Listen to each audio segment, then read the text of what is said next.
أعوذ بالله من الشيطان الرجيم. بسم الله الرحمن الرحيم. آج انشاءاللہ تعالی عز و جل ہم سورۃ البقرہ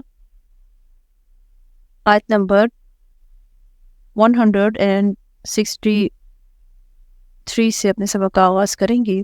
اللہ سبحانہ وتعالی ارشاد فرماتا ہے وَإِلَٰهُكُمْ، اور تمہارا معبود، الہ معبود ہے، واحد ایک، لا نہیں، الہ معبود یعنی عبادت کے لائق، الا مگر ہوا وہی، الرحمن نہایت مہربان، الرحیم رحم کرنے والا ہے۔ وَإِلَٰهُكُمْ إِلَٰهٌ وَاحِدٌ لَا إِلَٰهَ إِلَّا هُوَ الرَّحْمَٰنُ الرَّحِيمُ، یعنی تم سب کا معبود ایک اللہ ہی ہے، اس کے سوا کوئی معبود برحق نہیں، وہ بہت بڑا بخشش کرنے والا اور بہت بڑا مہربان ہے۔ اب اس آیت مبارکہ میں خطاب اصل میں مشرکین مکہ سے ہے، جنہوں نے بہت سارے خدا بنا رکھے تھے اور سمجھتے تھے کہ اتنے بڑے کائنات کو، سارے کا سارا اس کے انتظامات کو ایک اللہ کیسے سنبھال سکتا ہے۔ ان کی عقل میں یہ بات آ ہی نہیں سکتی تھی، لہٰذا انہوں نے خود سے مختلف امور کے لیے مختلف الہ تجویز کر رکھے تھے۔ اب دیکھیں جتنی بھی تہذیبیں پائی جاتی ہیں، جتنے بھی مذاہب پائے جاتے ہیں، غیر الہامی مذاہب، الہامی مذاہب تو اللہ سبحانہ وتعالیٰ کی طرف سے، لیکن غیر الہامی مذاہب جن میں اللہ سبحانہ وتعالیٰ کو چھوڑ کر لوگ اور خداؤں کو پوجتے ہیں، ان سب کا یہی عقیدہ ہے کہ ایک اللہ اس کائنات کے نظام کو نہیں چلا سکتا۔ ہندوازم دیکھیں، رومی تہذیب دیکھیں، مصری تہذیب دیکھیں، یونانی تہذیب، ان سب تہذیبوں میں لوگوں نے مختلف خداؤں کو مختلف کاموں کے لیے، نظام کے لیے تجویز کر رکھا تھا، اور مسلمانوں میں بھی اکثر لوگوں میں گو کی زبانی نہیں مگر عملاً ایسے ہی اعتقاد اور افعال جو ہیں وہ رائج ہو چکے تھے۔ یہ سب لوگ ہی اس آیت میں مخاطب ہیں۔ اس کی وجہ یہ ہے کہ ان لوگوں کو اللہ کی معرفت نصیب ہی نہیں ہوتی، اور قرآن کریم میں اس طرح کا مضمون ہمیں لا تعداد مقامات پر نظر آئے گا، کہیں پر اجمالاً نظر آئے گا، کہیں تفسیر پر، کہیں دلائل کے ساتھ نظر آئے گا۔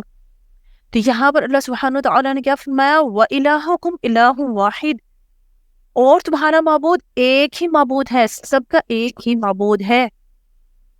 جو ہندوؤں نے مختلف دیوی اور دیوتا بنا رکھے ہیں، مختلف بھگوان بنا رکھے ہیں، یہ نیکی کا بھگوان ہے، یہ برائی کا بھگوان ہے، یہ دولت ہمیں دیتا ہے اور یہ نقصان دیتا ہے، مختلف دیوی اور دیوتا بنا رکھے ہیں مختلف مذاہب میں، اس لیے کہ ان کا اللہ تبارک و تعالیٰ کی ذات پر پورا کامل یقین ہی نہیں ہے۔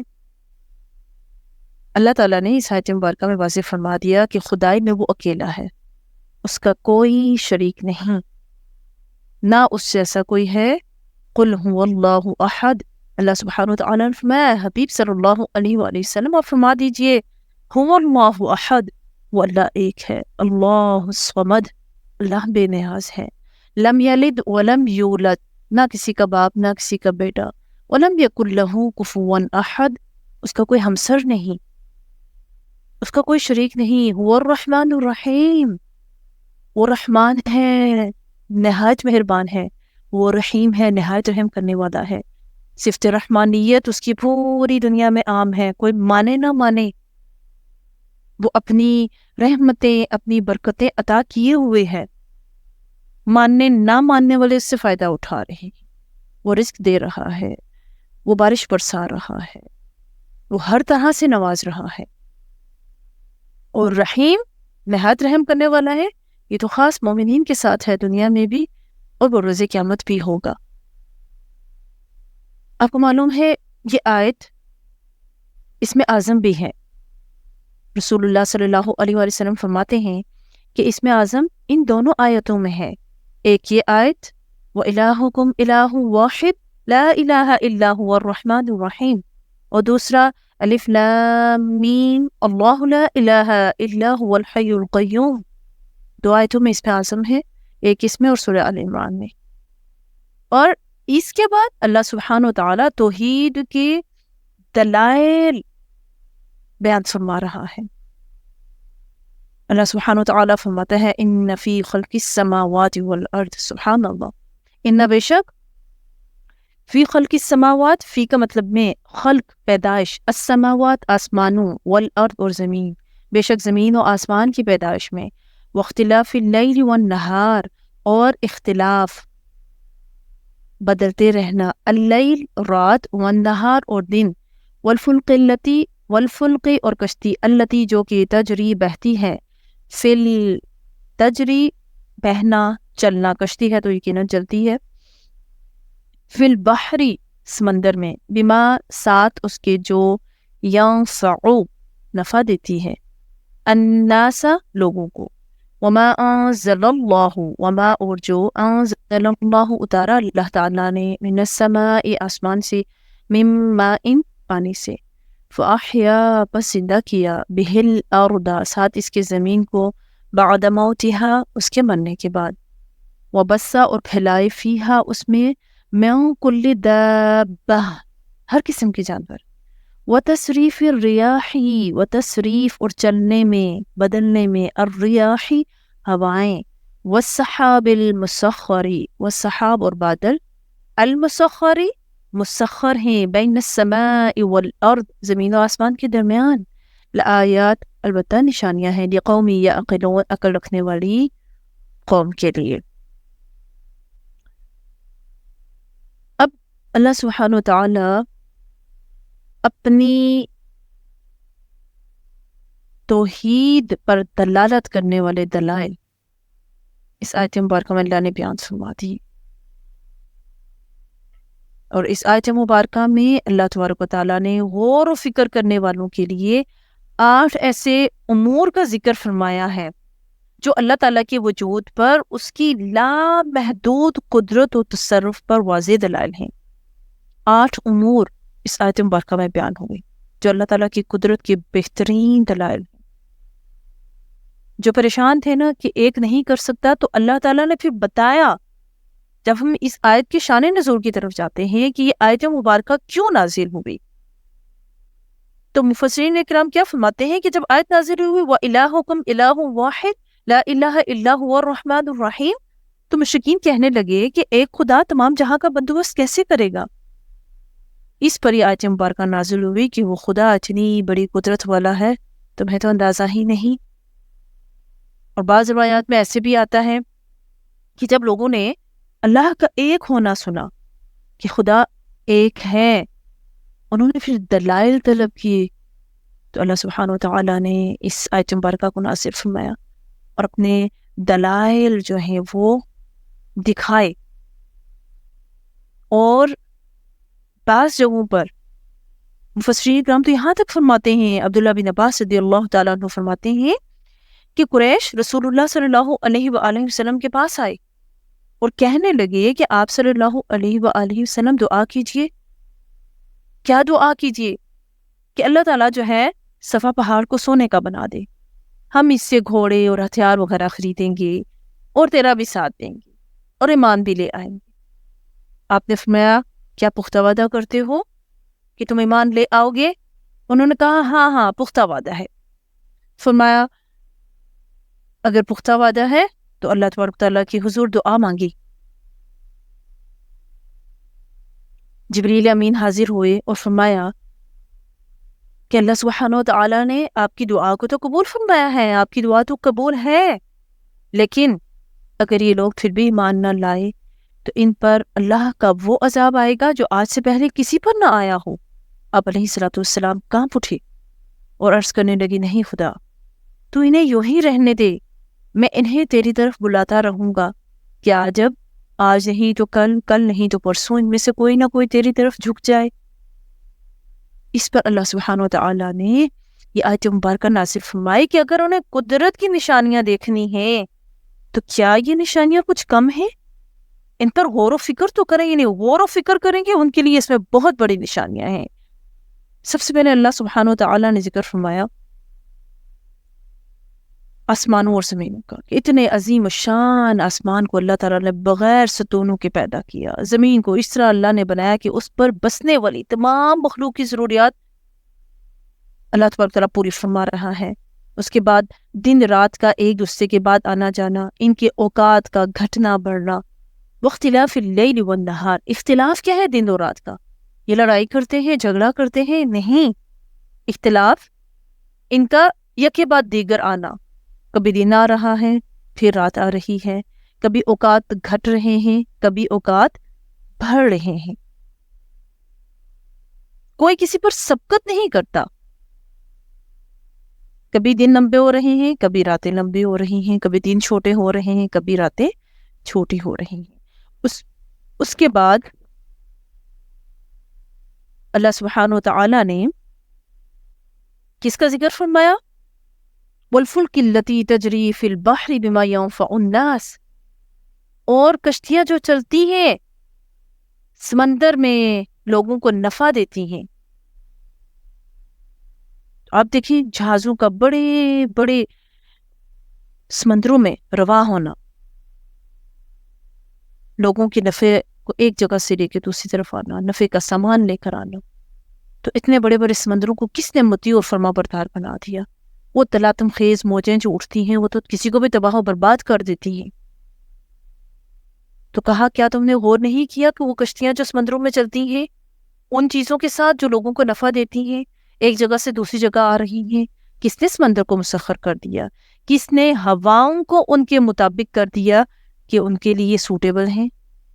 اس کے بعد فرمایا کہ آسمان سے بارش برسانا اور مردہ زمین کو زندہ کرنا، تمہیں رزق دینا، صرف اتنا ہی نہیں، ہر جاندار میں سلسلہ حیات کو قائم کرنا، انہیں تمام روئے زمین میں پھیلا دینا۔ فَأَحْيَا بِهِ الْأَرْضَ بَعْدَ مَوْتِهَا، بارش نازل کی، اس سے مردہ زمین کو زندہ کیا، اور صرف ایسے ہی نہیں چھوڑ دیا، وَبَثَّ فِيهَا مِن كُلِّ دَابَّةٍ، ہر قسم کے جانور پھیلا دیے، کس کے لیے؟ تمہارے لیے۔ اس کے بعد فرمایا وَتَصْرِيفِ الرِّيَاحِ، سبحان اللہ، کہ ہواؤں کے رخ میں بھی تبدیلی جو ہے نا اللہ سبحانہ وتعالی پیدا فرماتا ہے، کہ ہوائیں بھی کیا ہیں، کبھی وہ مشرق کی طرف چل رہی ہیں، کبھی وہ مغرب کی طرف سے ہیں، کبھی ٹھنڈی ہیں کبھی گرم ہیں، کبھی کم ہیں کبھی زیادہ ہیں، تو یہ ہواؤں کو بھی جو بدل رہا ہے اللہ سبحانہ وتعالی بدل رہا ہے۔ صرف اتنا ہی نہیں، والسحاب المسخر بین السماء والارض، کہ سحاب بادلوں کو دیکھیں کہ بادلوں کو آسمان اور زمین کے درمیان اللہ نے مسخر کیا، انہیں ایک طرف سے دوسری طرف لے جانا، ضرورت کی جگہ برسانا، یہ سب اللہ تعالیٰ کی قدرت کی نشانیاں ہیں۔ جہاں اللہ چاہتا ہے ان کو لے کر جاتا ہے، وہ جاتے ہیں اللہ کے حکم سے۔ ان بلندیوں پر بادلوں کو اپنی مرضی کے مطابق اللہ چلاتا ہے۔ یہ سب کام ایسے ہیں جنہیں اللہ کے سوا کوئی بھی ہستی سر انجام نہیں دے سکتی۔ پھر اور کون سے کام ہیں جن میں اللہ تعالیٰ کو کسی دیوی یا دیوتا کی ضرورت پیش آ سکتی ہے؟ فرمایا کہ اگر ایک عقل مند شخص ان تمام امور پر غور کرے گا تو کائنات میں ان کے علاوہ بھی بہت ساری نشانیاں ہیں کہ جنہیں دیکھ کر وہ اللہ کی طرف مائل ہوگا۔ فرمایا کہ اس میں کیا ہے، لَآيَاتٍ لِقَوْمٍ يَعْقِلُونَ، عقل رکھنے والی قوم کے لیے اس میں بہت بڑی نشانیاں موجود ہیں، بشرطے کہ وہ اس کو دیکھیں، وہ سمجھیں کہ یہ اتنے بڑے بڑے امور جب اللہ سر انجام دے رہا ہے اس کے لیے باقی تو کچھ بھی نہیں ہے۔ مزید اللہ تعالیٰ نے ارشاد فرمایا وَمِنَ النَّاسِ، اور لوگوں میں سے مَن يَتَّخِذُ، جو بناتے ہیں مِن دُونِ اللہ، اللہ کے سوا، انداد شریک، یحبونہم، وہ محبت کرتے ہیں ان سے، کحب اللہ، جیسے محبت اللہ تعالیٰ سے، والذین آمنوا، اور جو لوگ ایمان لائے، اشد حبا للہ، اشد سخت ہوتے ہیں حبا محبت میں، للہ اللہ کے لیے، ولو یری الذین ظلموا، ولو، اور اگر، یری الذین دیکھ لیں وہ لوگ، ظلموا جنہوں نے ظلم کیا، اذ یرون العذاب، جب وہ دیکھیں گے عذاب تو کیا کہیں گے کہ ان القوت، بے شک قوت، للہ جمیعا، ساری کی ساری اللہ کے لیے ہے. وَأَنَّ اللَّهَ، اور بے شک اللہ تعالیٰ شدید العذاب، بڑا سخت عذاب دینے والا ہے. اب اس آیت مبارکہ میں اللہ تعالیٰ کیا ارشاد فرما رہے ہیں؟ اللہ سبحانہ وتعالیٰ فرماتے ہیں کہ لوگوں میں سے کچھ ایسے ہیں کہ جو اپنے جھوٹے خداؤں سے ایسی محبت کرتے ہیں کہ جیسی اللہ سے ہونی چاہیے. تو گویا یہ آیت جو ہے مشرکین کا دنیاوی حال بھی بیان کر رہی ہے اور اخروی حال بھی بیان ہو رہا ہے کہ یہ اللہ کے ہاں شریک مقرر کر لیتے ہیں، اس جگہ اوروں کو ٹھہراتے ہیں، اور پھر ان اوروں سے، ان جھوٹے خداؤں سے ایسی محبت کرتے ہیں جیسا کہ معبود برحق سے ہونی چاہیے. صحیحین کی حدیث میں ہے، بخاری شریف اور مسلم شریف کی حدیث میں ہے کہ حضرت عبداللہ بن مسعود رضی اللہ تعالیٰ عنہ سے روایت ہے، فرماتے ہیں میں نے پوچھا یا رسول اللہ صلی اللہ علیہ وآلہ وسلم سب سے بڑا گناہ کیا ہے؟ آپ نے فرمایا خدا کے ساتھ شرک کرنا، حالانکہ پیدا اسی اکیلے نے کیا ہے. تو سب سے بڑا گناہ کیا ہے؟ اللہ کے ساتھ شریک ٹھہرانا. کہ اللہ نے پیدا کیا، اللہ خالق ہے، مالک ہے، رازق ہے، تو جو خالق، مالک اور رازق ہے تو وہی عبادت کی بھی لائق ہے. ان حقوق میں وہ دوسروں کو شریک کر لیتے ہیں تو یہ غلط کرتے ہیں. یہ صفات اللہ کے ساتھ خاص ہیں، کسی اور کے ساتھ خاص نہیں ہیں. تو اللہ تعالیٰ کیا فرماتا ہے کہ یہ ان جھوٹے خداؤں سے ایسی محبت کرتے ہیں جیسا کہ اللہ سے محبت کرنی چاہیے. اور جو اہل ایمان ہیں پھر ان کی خوبی اللہ تعالیٰ نے بیان کی کہ اہل ایمان ایسے ہیں کہ وہ اللہ تعالیٰ کی محبت میں بہت سخت ہوتے ہیں. اللہ سے ان کی محبت مستقل اور پائیدار ہوتی ہے، ہر حال میں اللہ ہی پر بھروسہ اور اعتماد کرتے ہیں. جب بھی کوئی مصائب و علام آ جائیں تو کیا ہوتا ہے، اس وقت جو مشرکین ہیں ان کی بھی اپنے معبودوں سے محبت زائل ہو جاتی ہے. اللہ تعالیٰ فرماتے ہیں وَلَوْ يَرَى الَّذِينَ ظَلَمُوا، اور اگر وہ دیکھ لیں جنہوں نے ظلم کیا اس وقت کو، کہ جب یہ عذاب دیکھیں گے تو اس وقت بول اٹھیں گے کہ ان القوۃ للہ جمیعا. جب کبھی انہیں کوئی پریشانی آتی ہے نا تو مشرکین بھی یہی کچھ کرتے ہیں، انہیں بھی فوراً اپنے جھوٹے خدا بھول جاتے ہیں، حقیقی خدا کو پکارتے ہیں، اسی سے مدد مانگتے ہیں. تو اللہ تعالیٰ فرماتا ہے جب یہ عذابوں کو دیکھیں گے تو اس وقت کہیں گے کہ ہاں ساری قوت اللہ کے لیے ہے، اور اللہ تعالیٰ بڑے سخت عذاب دینے والا ہے. لیکن بہت سارے وقت و حالات اللہ سبحانہ وتعالیٰ نے قرآن کریم میں بیان کیے ہیں کہ جس وقت یہ مشکل میں آئے، جس وقت یہ مشکل میں گھر گئے، بالخصوص سمندر کی تلاطم خیز موجوں نے انہیں گھیر لیا، تو اس وقت انہیں اپنے جھوٹے خدا بھول گئے اور حقیقی خدا کو دل سے پکارا، اس سے مدد مانگی. تو اللہ تبارک تعالیٰ نے اس وقت بھی ان سے مدد کی. لیکن اس کے ساتھ ساتھ اگلی آیات ہمیں یہ بتا رہی ہیں کہ جنہیں ابھی یہ پوچھ رہے ہیں، جن کے ابھی یہ پیچھے چل رہے ہیں، کل وہ ان کے کچھ کام نہیں آئیں گے بلکہ ان سے بیزاری کا اظہار کریں گے. اللہ تعالیٰ فرماتے ہیں اذ تبرأ، جب بیزار ہو جائیں گے، الذین، وہ لوگ جو اتبعوا، پیروی کی گئی، من الذین، ان سے جنہوں نے اتبعوا، پیروی کی، ورأوا العذاب، اور وہ دیکھیں گے عذاب کو، وتقطعت، اور کٹ جائیں گے بہم الاسباب، ان سے سارے اسباب. وقال الذین اتبعوا، اور کہیں گے وہ لوگ جنہوں نے اتبعوا، پیروی کی، لو کاش، انا، بے شک، لنا، ہوتا ہمارے لیے، کرتا، دوبارہ پلٹنا، فنتبرأ، بس ہم بھی بیزار ہوتے، منہم، ان سے، کما تبرؤوا منا، جیسے کہ انہوں نے ہم سے بیزاری کی. کذالک، اسی طرح، یریہم اللہ، دکھائے گا انہیں اللہ تعالیٰ، اعمالہم، ان کے اعمال، حسرات علیہم، حسرتیں ہوں گی ان پر، وما ہم بخارجین من النار، اور وہ آگ سے نکلنے والے نہیں ہیں. یہ میں نے آپ کے سامنے 2 آیات پڑھی. اللہ تعالیٰ وہ وقت بیان فرما رہا ہے کہ بروز قیامت جن کو پوجا گیا دنیا میں وہ اللہ تعالیٰ کی بارگاہ میں بیزاری کا اظہار کر دیں گے. مشرکین مکہ فرشتوں کو پوجتے ہیں، فرشتے اللہ تعالیٰ کی بارگاہ میں انکار کر دیں گے فرشتے اللہ کی بارگاہ میں عرض کریں گے کہ یا اللہ انہوں نے ہماری عبادت نہیں کی، ہم نے تو انہیں عبادت کے لیے نہیں کہا تھا، عبادت کا ہی انکار کر دیں گے۔ تو اللہ تعالیٰ فرما رہا ہے اس وقت کیا ہوگا؟ فرشتے کہیں گے خدایا ہم ان سے بیزار ہیں، یہ ہماری عبادت نہیں کرتے تھے، خدایا تو پاک ہے، تو ہی ہمارا ولی ہے، یہ لوگ تو جنات کی عبادت کرتے تھے، انہیں پر ایمان رکھتے تھے۔ اس طرح جنات بھی کیا کریں گے؟ بیزاری کا اظہار کر دیں گے، صاف صاف ان کے دشمن ہو جائیں گے اور عبادت سے بھی انکار کر دیں گے۔ اور پھر کیا ہوگا؟ سب جو دنیا میں پوجے جاتے رہے وہ روز قیامت بری ہو جائیں گے، بیزار ہو جائیں گے، کہیں گے ہم نے تو نہیں کہا تھا عبادت کا، یہ خود کرتے رہے، ہم نے تو نہیں بلایا تھا۔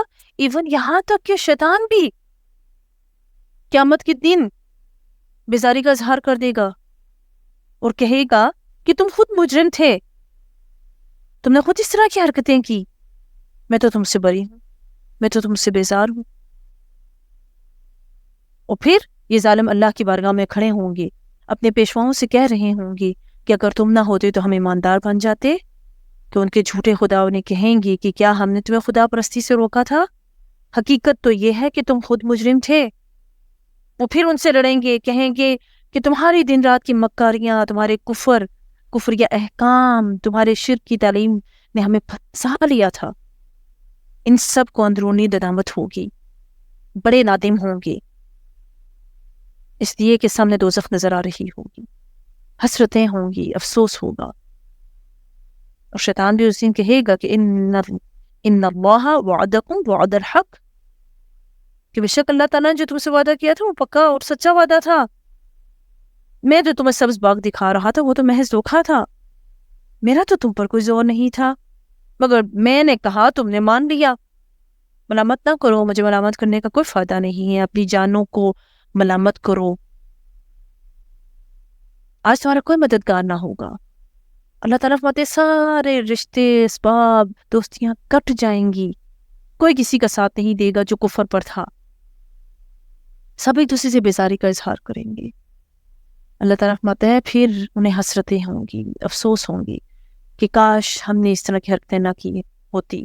اللہ تعالیٰ فرماتے ہیں وہ خواہش کریں گی کاش ایک مرتبہ اللہ ہمیں دوبارہ بھیج دے۔